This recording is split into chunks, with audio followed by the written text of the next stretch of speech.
Hello and welcome. I'm Dr. Adam Dorsey, a psychologist in Silicon Valley and the host of Super Psyched, a podcast dedicated to supercharging your life. Each episode contains fun, high-quality interviews with experts looking at psychology from all angles.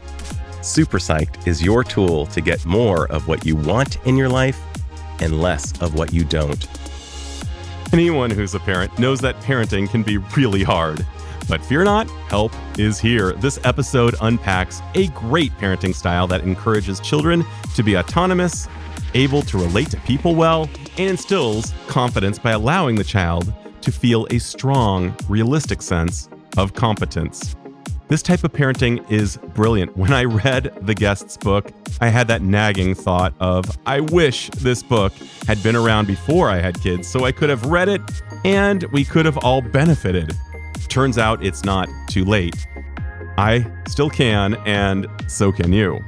As many of you know, there have been many trends in parenting over the years, some that are still seen as having positive attributes, some that we wouldn't touch with a 10-foot pole these days, and others which had once been popular have been shown through research to be ill-advised.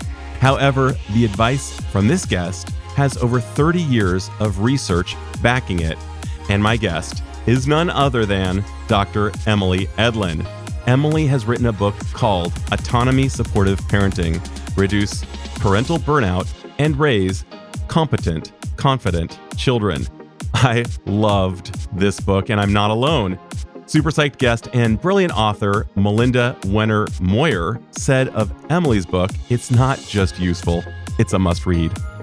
Agreed 100%, Melinda. So listen in as Emily shares the importance of autonomy-supported parenting and why it's not too late to incorporate it into your parenting. Dr. Emily Edlynn, who has asked me to call her Emily, a hearty welcome to Super Psyched. Hi, Adam. I'm so happy to be here. As I was saying off air, I'm so happy to be with you. This book that you've written is easily one of the best I've ever come across on parenting. Period. Oh my gosh. Yeah. And the only thing I don't like about it is I wish I'd had it much earlier as a coach to kind of walk me through how to communicate with my own kids at a much earlier age. And boy, listeners, you are really in for some good material. Let's just start with what compelled you to write this book. So I became a mother myself now 14 years ago. Cannot believe my oldest is 14. And I'm a trained clinical psychologist. I understand child development and family systems and parenting. I understood all of that really well until I became a parent myself.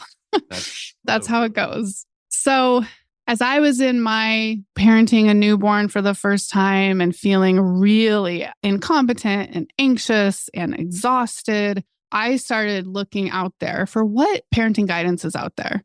And what I found back in the day then was really popular was attachment parenting.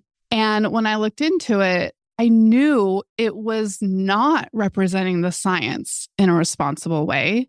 I could see how the way it was communicated would instill so much guilt and shame and feelings of failure, especially in mothers who are trying to be so available to their newborns and just can't do everything that attachment parenting was saying to do, myself included. But with my background, I really knew I was forming a secure attachment with my infant by being fundamentally responsive and not 100% available at all times.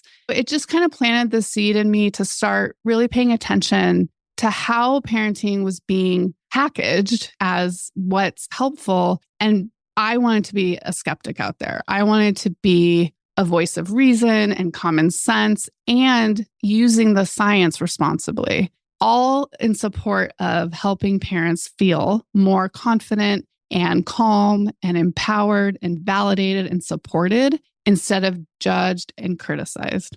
Oh, that's fabulous. And many of my listeners may actually not even know what attachment parenting is. And you go through the history of parenting and some of the strengths and weaknesses of each of the ideas throughout time that have shown up. let's talk a little bit, if you could just fill in the blanks about attachment parenting, which was something that I myself could not do. I realized very early on that this was not even remotely practical for me. But I know a lot of parents have done it to great success. And I can only imagine that it's not for everybody. And just really quick before we get into yours, what is attachment parenting and why might it not work? And what does the science say? So some of the main principles of attachment parenting are practicing things like baby wearing. So you have the baby in that wrap against your chest all the time.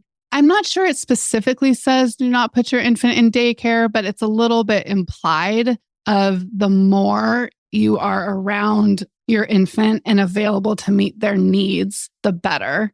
And I always had to put my babies into daycare with the way paid leave worked, and it just wasn't practical for me to stay home.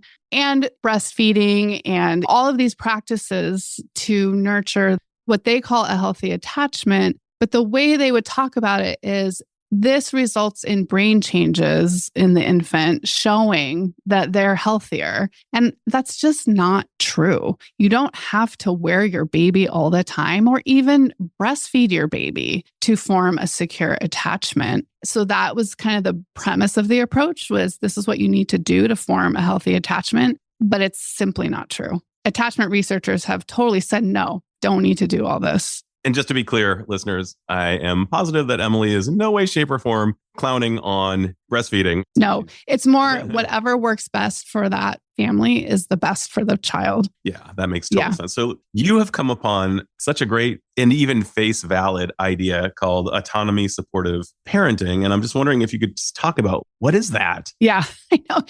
It is a mouthful. And I wish we could have come up with a really clever, catchy title, but we stuck with the science, and that's what it's called in the science.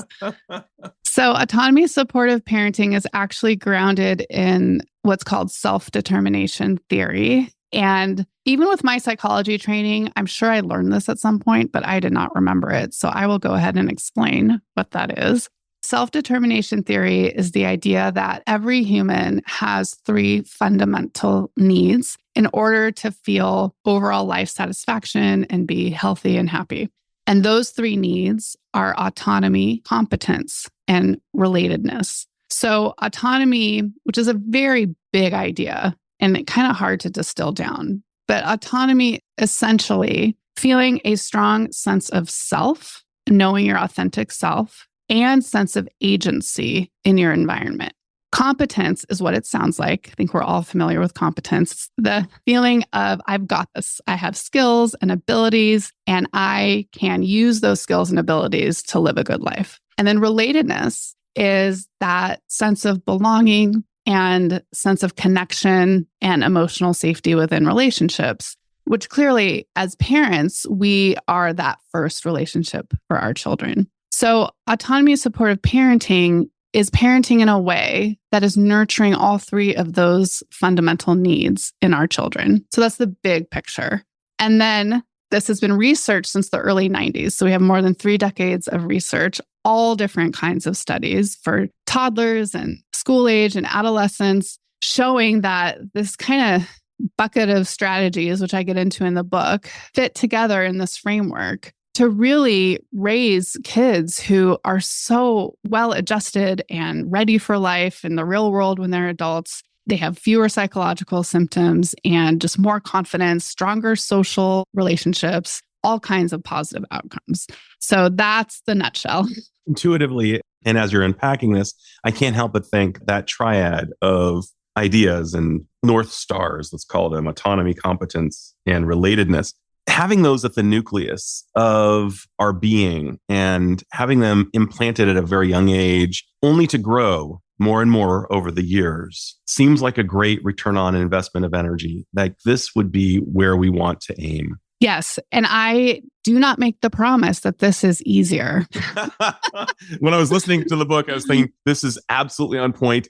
Wow, this is going to be a massive control, alt and delete, a massive system override to do this, because a lot of these ideas that you're espousing make total sense, but they are kind of reflexively counterintuitive and start. Yeah. I mean, it's not going to be the go-to response. It's something that we consciously need to do. Why don't we get right on into that? So many people may listen to your book and think, oh God, yes, this makes sense. But how do I unlearn what I've done for so long and do these things that Emily is very wisely suggesting that I do? So first of all, I will tell you, I did not follow this framework for many years of my parenting. That's very heartening. So I started writing this book when my kids, oh gosh, if I can remember, I think they were 6, 9, and 11. So I was well into my parenting journey. And as a psychologist, I would like to think I was doing a lot of this pretty instinctively. I have empathy for my kids and I can kind of try and understand where they're coming from, which are two parts of autonomy-supportive parenting, empathy and perspective taking. But a lot of what I was learning about as I was writing the book, I realized I had to work on too. And once it became so present in my conscious awareness, I promise it was easier. So I think it's that first step of even recognizing in a moment, this is where I can be autonomy supportive. And that includes things like expecting your kids to do more for themselves, to express trust in their ability do something for themselves. So there are small moments that add up over time. This does not have to be a big grand gesture and sweeping overhaul of everything we do at all. And hopefully we are facing parenting as an ongoing journey of learning and change. We can 100%. Always shift gears. Let's get into it. Basically broken down that beautiful triad of autonomy, competence, and relatedness. What is autonomy supportive parenting in a nutshell? Like, how do you do it practically? Well, you say that it's really those three things and that's how you define it? Or is there more to it? Why don't you just give some examples? For example, controlling parenting versus autonomy supportive parenting and what those look like. Yeah. So what's interesting is in the science, autonomy supportive parenting started as the contrast to controlling parenting. So controlling parenting are things like inducing guilt and shame, using love withdrawal. I've never done that. Except I have. It's all a continuum, Adam. It's all a continuum. But what they were looking at in the research was the negative effects of controlling parenting and using autonomy supportive parenting as the contrast. And so over 30 years, it's just been a very consistent finding that autonomy supportive parenting relates to these healthier outcomes.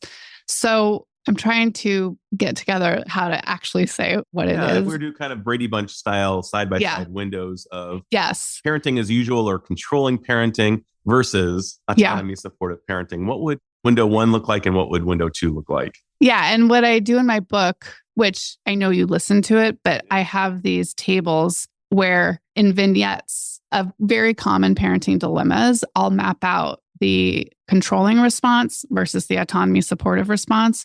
So it's really clear to contrast what it would look like in the moment. For sure. So for the listener who may not have yet picked up the book, what would a vignette look like if we were to compare perhaps the Dunphys and the Pritchetts? I mean, Phil versus Mr. Pritchett. Right. So, okay, let's take an example that I know is really common for many families, which is your queen makes an irresponsible social media decision. Okay. Let's say they're not allowed on Instagram and you find out that they've created a fake account. And I'm sure this has never happened to anyone out there. Never happened. Don't know what you're talking about. They created a fake account and they posted something kind of mean and another parent contacts you. So this is how you find out. So one part of autonomy supportive parenting that is very key is the role of values. And that what we're really trying to do is teach our kids how to live their lives where they're behaving aligned with their values. Anyone who has met a child knows that they are often not doing this, right? Because they're learning. If we take a step back in this situation, a common response for a parent would be, what kind of kid am I raising? A liar. They went behind my back. They broke the rules. They did something mean. They're going to turn out to be this horrible person. If we're having all those thoughts, how are we going to approach them? Not well, and probably ineffectively. We all know that shame causes people to contract rather than expand into their values, they basically become really upset about who they are. Exactly. Rather than feel bad for what they did, kind of that guilt, shame difference. Guilt, feeling bad for what you did. Shame, feeling bad for who you are, which really yields horrible outcomes. Right. It shuts down communication. It shuts down learning. So we may think it's actually our job as a parent to come at our child and say, this was a horrible thing you did. How could you do this? You broke the rules. You lied. You were mean. And we're being a good parent because we're being really clear that this is a violation. Or we think we're being a good We parent. think we're being a good parent. Yeah.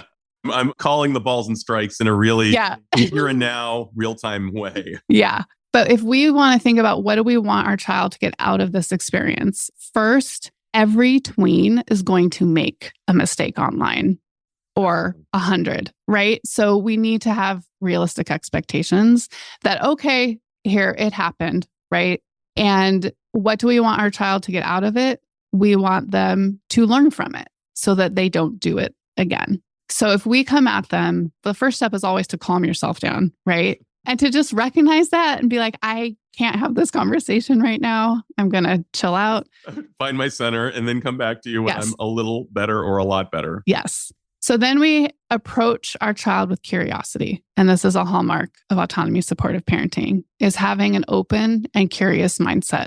And what you're going in there with is what went on for them that they made these decisions? What were the conditions for them deciding to do this? And so you ask open-ended questions about, okay, I found out about this Instagram account and this post. What happened? How did this even happen? And if you really can be curious instead of judgmental, they're more likely to be honest and open up.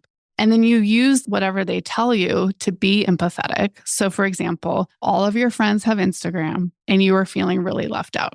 Just joining with part of their emotional experience so they feel understood and listened to. And then you pull in. Now, the problem is you broke a rule. We had an agreement as a family that you would not use Instagram until you're 13 or whatever the agreement was. So we need to figure out how to deal with that. And so another big part of autonomy-supportive parenting is collaborating with your child, involving them in decision-making, and that includes consequences. And I've learned kids will often come up with more stringent consequences than the parent would.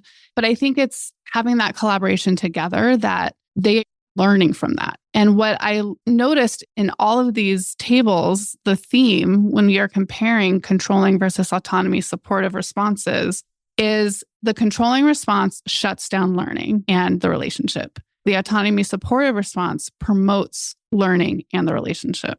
I'm thinking of a lot of things as you're dropping this. This is so good. A mutual acquaintance of ours and somebody who actually gave a testimonial for your book, Melinda Moyer-Wenner, who wrote How to Raise Kids Who Aren't Assholes, basically espouses a very similar idea. And that is about making sure that the channels are open so that the child can talk to you, because if he or she can't talk to you over some mild spilled milk, obviously using that as a metaphor, then when the really bad stuff happens, would they actually come to you? And as you're describing this, you're not going to believe this, but I'm actually going to draw a line between your ideas and someone else's who does something dramatically different. And that would be another Super Psych guest. That would be Daryl Davis. He is a man, an African-American musician who frequently attends hate rallies, KKK, neo-Nazis, and actually talks to people about their values. How did you get there? He's curious. He has long-standing relationships with these folks. He has received over 200 robes from now previous KKK members and has really caused people to ask themselves, is this consistent with my values? This is the first time someone actually got curious about how I got here. And is this really consistent with who I want to be? And you're doing this as a parent. And I think that's a very sophisticated way. One last thought, and that is I remember working with an adolescent and his mother was very controlling. And one point during a kind of a collab session, the mother said, I'm on your team. And the boy looked as if he was having the most extreme paradigm shift and a little bit confused, but kind of comforted. Wow, I have a teammate and not an adversary. Up until then, for the last 16 years, he'd seen her as an adversarial presence who actually didn't like him. The problem was she was using these controlling methods, and he didn't feel like she was on his team. And it took a long time for me to basically, between 16 and 18, in his leaving home, for her to take some parenting tips. I didn't quite have your technology, but I had my own version of some positive parenting and other things that really did make a difference. Now that he's in past college, they do have a reasonably good relationship. Very interesting. If you think about how children will perceive us, if we're doing parenting as usual or controlling parenting, and that's our go-to, oh God, may see us as adversarial and certainly not safe. Absolutely. And in the research, it's really important that most of the research that is self-report, all that matters is the child's perception. Some people may hear that and think, okay, that's nice, but the child's perception is not necessarily reality. Right. Let's hear it from your perspective. What do you mean by that? So if anyone has more than one child, they know how different each kid can be. You may be doing the exact same strategies with your two kids, and one is going to still see you as controlling, and the other one is autonomy supportive. Oh my God. I know, so frustrating. I mean, Sigmund Freud once said that parenting is the impossible task. It is. It really is. But I'm just trying to give a little bit of a roadmap of the impossible, but it's still always a challenge. So what's important is just to know your child and know how to meet them and their needs. What I would say is there are kids who are naturally autonomous. They're easygoing and have a lot of initiative, and they're known to be very easy to parent, right? They make us feel like fantastic parents. I mean, talk about a softball. Like anybody's going to hit it out of the park with one. Exactly. But then there are the kids who, and I'm not putting this on the kid, but the way they interact pulls for more controlling responses, like from teachers and parents. And so then they're more likely to feel controlled. And maybe it's kids with a really strong spirit. Maybe they have a bit of a rebel spirit, and that actually can be a really positive thing in their adulthood. But while they're under your roof, it's a lot to manage. But it's knowing those kids need like really heavy-handed autonomy support, explicit. You are part of this decision. We are going to decide this plan together, like being very heavy-handed. So that mom saying, we're a team, I'm on your team, it's showing that over and over, not just saying it. Okay, so let's say the child just is making blunder after blunder, and some of them are consequential. Yes. How do you have that conversation? So I definitely acknowledge every child needs different levels of freedom and structure. So that's kind of the continuum that I developed to think about all these ideas. And there are kids with weaker executive functioning, for example, who really can't organize themselves and need more structure. And those are the kids, like kids with ADHD or autism, just as an example, like neurodivergent kids whose executive functioning is just taking longer to build. Amen, sister. So this is a blend of structure and freedom. And it's not permissive parenting. And I think a lot of people, when they first hear about autonomy, it's this idea, oh, so they can just do whatever they want. No, that is not what autonomy is. And it's not healthy for kids to do whatever they want. Their brains are still developing. They don't have good judgment yet. They need us to be their guardrails. But I think it's knowing your kid, knowing what they need, and still finding those opportunities for independence and skill building and collaboration. You can still do all of that. It's just within the context of more structure. Let's talk about that a little bit more tactically. I'd like to hear some real tactics.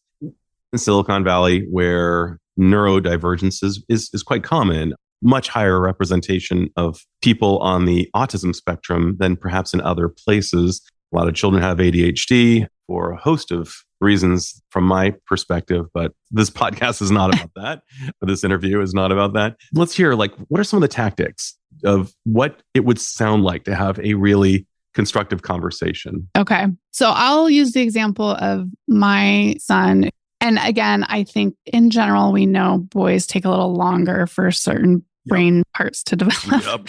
So he's my third. So I had two girls. I'm raising my girls and then I get to my boy and it's different. And not to be overly gendered here, but And to say there are some trends. Let's yes. face it. So he had more trouble doing homework on his own. My girls would just always sit down and do their homework. And that was not happening with my son. But knowing kind of how his brain worked and what he needed, we developed a system where when he gets home, routine is important. Like knowing what to expect is important. He would make a list on the whiteboard of what he needed to do and what he wanted to do. That is fantastic. Now, how do you get him to do that target behavior? That is really spectacular. Well, we were having problems, right? So there's a pain point. Yes. There's a pain point. How can we not yell at each other all afternoon? How can we have this not be so stressful for both of us and have this feel smoother and have you feel like you get to do what you want and you get done what you need and balancing that? There's actually a sales point here. Yeah. There is something actually rather attractive about the whiteboard, and that is that in all major companies, the most effective people have a whiteboard. They all have one. Yeah. These Harvard MBAs, people with PhDs in various sciences who are working for biotech, leaders in computer science, they all have this whiteboard. I've seen it. Yeah. And everybody has one. And it's funny, I just couldn't help but relate it to the entertainment world for a second. It's very easy to successfully, to your earlier point, raise a Lisa Simpson, much harder to raise a Bart.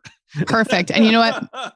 My son is obsessed with The Simpsons. So that's great. Well, he's got great taste. And quite frankly, as far as I'm concerned, it's a sign of real precociousness in a good way. He must be very intelligent to understand the nuances of that great show. Yeah, definitely. So what we discovered with the whiteboard tactic is he had a sense of agency. And he had a sense of agency. He decided what order to do things in, and he would check things off as they got done. So he got to figure it out within the expectation that he did things he didn't want to do, including homework and a chore and shower. All of that was on the whiteboard. That's so good. Now, I'm going to share a really old memory of mine. I'm in kindergarten. I have my very first homework assignment. Ooh, I'm so excited. I have homework. This is grown up. I'll be like daddy sitting at the desk, kind of thumb on cheek, really working hard the way I saw him do it. And I wanted to be just like him because he was cool and smart and effective. And I'm going to do this. I'm going to do this. I'm going to do this. I get home. I'll do it maybe in an hour. I'm 5 years old. I still remember this like as yesterday. I'll do it later. I'll do it before bed. I'll do it in the morning. I got to school. I hadn't done it. Now, this would be the template for so much of my future. Had I had the autonomy and this whiteboard and the ability to sequence, I had, unbeknownst to any of us until I was 27, I had undiagnosed inattentive ADHD. I was not a problem in the classroom. I was staring out the window wondering what the squirrels were thinking about. Fell through the cracks. Entirely. So teachers just thought he's either dumb or doesn't care, but he's not a problem to the class. Let's just give him a C and get him out of here. Or put me in, actually, quite frankly, in special ed, which was lovely. So this idea that you've co-created with your son, and I'm going to use that term co-created because he had a voice. Yep. This is so good. Yeah. And when he had a voice, there was so much more buy-in. We didn't have the fighting. I'm not saying there was zero. It wasn't one and done. It was not one and done. It's all a process, but it just provided him structure. What to expect is really important for his brain. He really thrives on knowing what to expect. And younger kids and kids with less developed executive functioning cannot future think, just like you were saying. Entirely. You want to do something, you'll do it later, but then the later goes into never. His brain is like that. And I knew that. And then he would be so upset that he didn't have his work done. You know, it's so funny. The aspirations versus the realities. Even Adam Sandler, who probably, I think he's been fairly straightforward that he's not exactly neurotypical in a host of ways, probably a brother of mine in certain ways. He has these great songs on his albums and Netflix specials. One of them is he's going to go buy some books and he's going to send them home and they're going to make him a better person. And finally they arrive and he watches HGTV. Yeah. It's like, screw it. So there are a lot of books that even to this day I buy aspirational, because they reflect something that I want. There's this great book that changed my life, except I never read it, called Feel the Fear and Do It Anyway. It's like, what a great title. And thankfully, I put myself through my own self-induced version of what I call kind of a Navy SEAL buds training for about 5 years between the age of 27 and 32. because I knew that someday I wanted to get married and possibly have children. And I definitely wasn't up to snuff yet. And so it was very effective. People driven to distraction, various executive coaching type people in my life, big deal. Or I should say, I'm sorry, executive functioning coaching. So let's talk about the idea. Somebody's listening to this. They've got a 14-year-old child, a 15-year-old child, or like in my vignette, 16-year-old child, and they have been basically engaged in parenting as usual or controlling parenting. How do you bring this technology on board? I get that question a lot, which I love to answer because I really want to instill hope and optimism that we can always change gears and it's really okay. It's about moving forward. So I would say take a step back and really think about your parenting values first and what's most important to you in terms of the type of people you're aiming to raise, and use that as a starting point to say, now, where is there friction with that? Like, where are we running into problems as a family or in the dyad relationships? Where are there problems? What's not working? And then start to approach those problems with this different mindset of, okay, I'm going to work more on understanding my child's experience. That's usually the first step. Asking open-ended questions, biting my tongue when I want to lecture. All right. So a lot of this is self-control and just seeing what happens. And I have heard, this has been one of the best parts about having this book out. I have heard people really have these transformative experiences when they do this, when they actually silence the lecture in their brain that they want to give and approach their child with questions. They have learned so much more about their child. And then they've been able to support their child in a much more effective way. So that's very encouraging. You're saying essentially that course correction is possible, even at a later stage, even though it seems like you're in the 11th hour, we still can have a winning game overall. Yes. If you use a sports analogy, that's very, very encouraging. So Emily, is there anything I haven't asked but should have asked? I think we covered so much. I would say, and you brought this up with your previous guest experience, we can approach all of our relationships with this mindset. I don't think this is just about parenting. If we really try and understand others' perspectives of people in our lives, whether it's at work or in our families or our friendships, and we think to ourselves, what's going on with their sense of agency right now? How am I supporting autonomy in this relationship? Do I feel autonomous in this relationship? So there's that ingredient too that's really important. That is one thing we didn't talk about, is how important it is for parents to feel autonomous, competent, and related to be able to do the same for their children. Oh, that's so good. And as adults, we all know, even if it's from a spouse or a boss who says, do this, Yep. you know, it's like, do I have any say here? And it feels kind of crappy. Somehow we feel almost manipulated or coerced, or just feels really, really bad. We might do it, but we might do it with a slight bit of bitterness, and it's just not the same. It's not our motivation. And that's what it comes down to. It's someone else's. So what you're basically saying, Emily, is this technology is not just about parenting. This is for all relationships. That is so useful. So I'm going to ask you the magical question I ask all of my guests, and that is this. Emily, if you had the magical skills, the magical powers to confer upon all humanity one insight or skill that would improve the lives of individuals and perhaps society at large, what would that insight or skill be? And how do you imagine it would improve the lives of individuals as well as possibly society at large? So this may sound really simple and cheesy. I think there is nothing more powerful than empathy. Truly trying to understand another experience that's different from your own.